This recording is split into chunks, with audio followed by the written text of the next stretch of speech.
Now, it doesn't look very frightening, does it? But for some people, and by that I mean myself, planting a spring bulb can be very daunting indeed. But thankfully, help is at hand in the form of the green fingers of top gardener Martyn Cox. Martyn, first of all, have I got any reason to be quaking in my welly boots? Absolutely not. Bulbs are the easiest plants you can grow.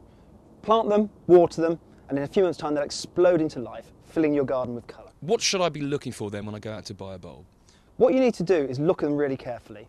Reject any that are spindly, mouldy, squishy, or they're already coming into growth. What you want is something like this. It's nice and firm, skin's intact, and there's no growth there. One of the easiest ways of growing bulbs is to grow them in pots. It's incredibly versatile. You can arrange them on a patio, arrange them on a deck, or if you live in a flat, you can even have them on your window ledge. So it gives people the chance who don't have a garden to grow flowers. And of course, there are all kinds of shapes and sizes of the pots you can use. Pots, all shapes and sizes, and I like to mix it up. So I use a variety of containers, which looks more interesting. Now, I'm presuming it's just a case of shoving the compost in, chucking the bulb in, away you go. Simple as that. Absolutely not. Terracotta pots generally have one hole right in the base of the container. Now what happens is if you put compost straight into that, it'll either come out and make a mess on your patio, or the hole can get blocked up with compost. And then what happens, when it rains, you'll get a build-up of water at the base of the container, which could rot the bulb. So what can you do about that? What you need to do is cover the hole. A piece of terracotta or a pebble will do. What you need to do is make sure the piece fits. So here we've just got a broken piece, and mind your eyes. How exciting! Then you just put the terracotta over the hole. From here on in, we fill it with compost. Okay, let's do it. Break it up as you put it in, because sometimes you'll find lumps in the compost. Okay. How deep should you be planting the bulb then? With most bulbs, you have to plant them about 3 times their depth. So look at the size of that and plant it 3 times as deep. But you have to be guided by variety, as some bulbs have quite specific needs. It may sound simple, but you need to plant the bulb the right way up. Yes. And with this, the flat side, where these little roots are, indicates the bottom. What I'm going to do with this pot is, rather than just put one right in the centre, I've got room for 3 in here. They can be quite close together, but just make sure they're not touching, because that can lead to rotting. Now all I have to do is fill it up. So we've dealt with the pots. Let's go into the garden. Let's go. What is this piece of equipment? What are you going to do with it? It's a bulb planter. It makes bulb planting incredibly easy. You could use a trowel, but it's quite hard on the wrist. This is dead simple and perfect if you've got lots of bulbs to plant. Okay, show me how it's done. Really simple. Put it there. You lift up, turn it around like a corkscrew as you come out. Lift out a core of soil, and you've got a hole just there. What I'm planting is Allium Purple Sensation, one of my favourite bulbs, and also the spring flower bulb of the year for 2009. And what I need to do now is drop it to the bottom of the hole, making sure it lands the right way. Get the soil from the core and simply drop it back in. An Allium Purple Sensation will flower between May and June. It's a fabulous bridge between spring and summer. So now things are going to get a little bit more complicated. We've got a large pot here. What are you going to do with it? I'm going to use it for a really exciting way of growing bulbs called lasagne planting. I'm going to plant bulbs in several layers. And what I've done is chosen 3 bulbs that will give a succession of interest for several months. I've got tulips, daffodils, and dwarf iris. Okay, then show me how it's done. Well, first of all, we need to put some crocks over the hole in the bottom of the pot. As learned earlier. Yep. To help the drainage. Yep. Then I'm going to put my first layer of compost in. What you need to do is put a good 5 centimetre layer in there. Okay. When you look at your bulbs, decide which are the largest. Yeah. So they go at the bottom of your lasagna planting. So here we go.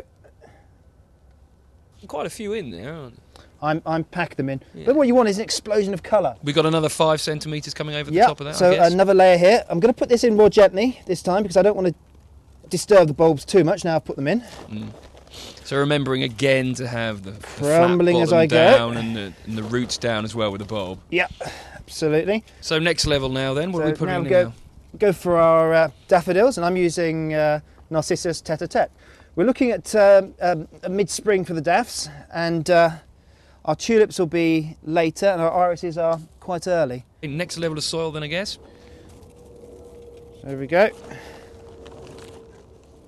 And then we're going to finish up with our smallest bulbs, which are these fabulous little irises, Iris reticulata. So I guess we put another layer of Final compost layer. on top of that, Yep. and we're ready to go. And finish off. Lovely. Now, moving across, I can't help but notice this incredibly strange kind of rocket-like monstrosity you have here. What are you going to do with this? I think it looks more like a witch's hat from a distance, actually. I've taken an ornamental obelisk, quite a short one. You don't want to end up with anything too tall, because that's going to be quite difficult to plant up.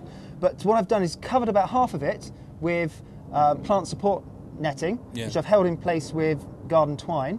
I then filled in with compost from the top, and once I got to about here, I then put another piece of plant support netting here, tied it into place with twine and filled from the top with compost, packing it down as I go to make sure it's quite firm so it's not falling out the holes. What kind of effect are you going to get?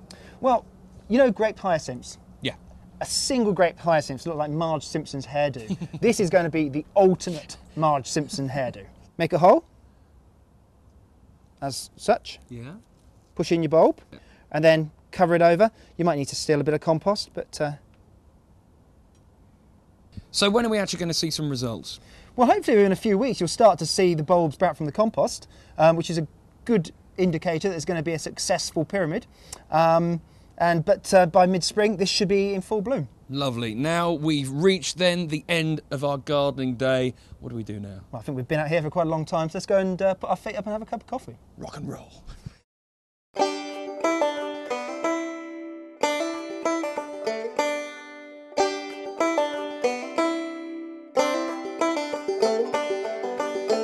So spring is well and truly with us. Martyn and I have had the longest coffee break in the history of gardening. And Martyn, everything's looking pretty good. It's looking great, isn't it? Hyacinths are up and they smell absolutely gorgeous. Allium purple sensation down there, you can see there's a massive leaves. That'll be in flower from June, carry on until July. Lasagne planting here. We had the little dwarf irises. They came up in February. Now they're followed by the daffodils, going over slightly, but as you can see there's some tulips coming up and there's some really nice fat buds in there, so that will keep us going until late spring. And then we've got Marge Simpson here, the Tower of Blue Muscari. And that could look even better next year. Yeah, I'm hoping the bulbs will spread and it'll be absolutely smothered in blue flowers. Well, Martyn, thank you very much. And I must be honest, I think I now have the confidence to try and recreate Marge Simpson's haircut in my back garden, which is something I never thought I'd say. I think that's great. Go for it.